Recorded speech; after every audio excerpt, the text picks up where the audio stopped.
இது என்ன பண்ணணும்னு பார்க்குறீங்களா?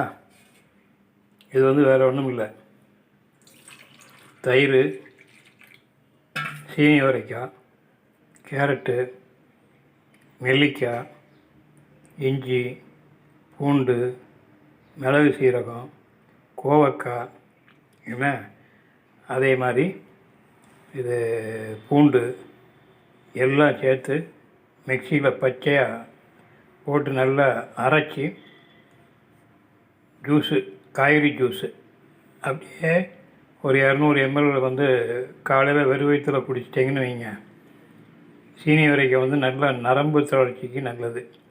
அதே மாதிரி கோவைக்காய் வந்து நல்லா வெளியே போகும், வெண்டைக்காவும் நல்லா வெளியே போகும், மோஷன் ஃப்ரீ ஆகும், எந்த நோய் எதிர்ப்பு சக்தி கூடும்.